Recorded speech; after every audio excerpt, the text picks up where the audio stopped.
the end of the day, again, you can have the best process in place, you can have the best procedure, frameworks in place.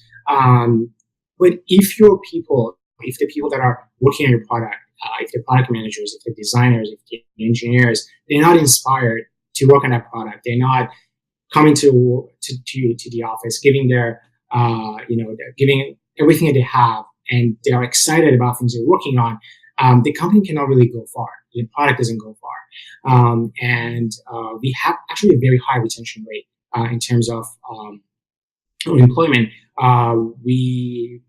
Since I've been here, I don't think any of our engineers have left the company, and none of our designers or product managers. And we have also been able to create a culture that everyone's personal OKRs are aligning with our product's OKRs. And that was not something that we told the team. It was kind of an experiment I was running. I was wondering, did your team members end up coming up with personal OKRs that align with your product OKRs if you don't tell them anything, but inspire them by talking to them? So having those one-on-ones and allocating time for having those one-on-ones and frequently checking in with people and talking to people and hearing their feedback and their ideas and incorporating that into the overall product strategy for the entire company can go a really long way. We've managed to we didn't quite get it right the first quarter I did it at Crowder, but since our second quarter, the set of OKRs that we are setting for product are aligning very well with what people end up submitting as their personal objectives and key results. And the way that we've accomplished that has been by, I talked to, today I had meetings literally back to back with all of our engineers and product team and designers to really know what are the things that they are excited about to work on. And that's something that a lot of product leaders, they forget to do. They always focus on what the business wants, what customers want, but they forget about the people that are working on the product. What are the things that they care about? What are the things that they are excited about?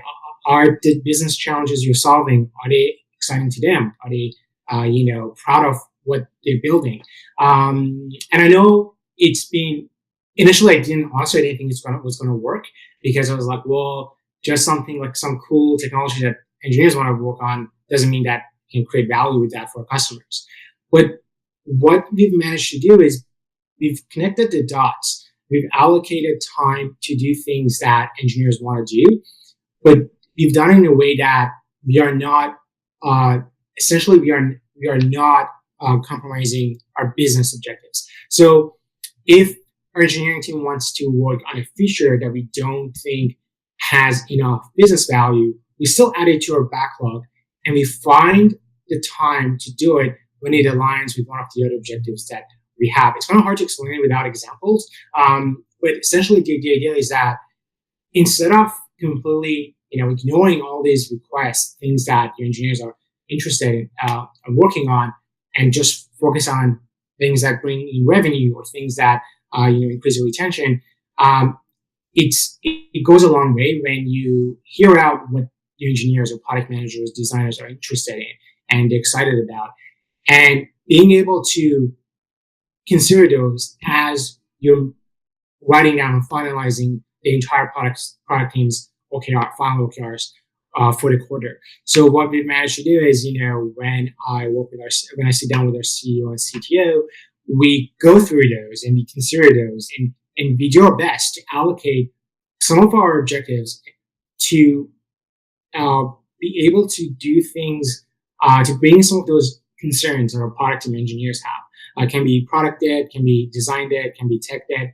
And the other thing that we do is we also consider who's working on what. If we have some of our backend engineers are really interested in the AI and machine learning projects that we're working on. So instead of forcing people to work on a team and assigning them projects, we allow them to go around every quarter and work on projects that they really care about. They want to get it right. They're willing to stay until 8 p.m. working on it until they get it right. And that has been really valuable for us. And it has helped us to not just be stuck with revenue in dollar wise kind of metrics, but also think about the people that are building that product. And again, it's something that a lot of, I've read a lot of books about it, about, people come first. You got to care about the people that are working on the product, but I haven't seen any organization doing it effectively in a way that they consider those personal objectives as they're establishing the company-wide objectives.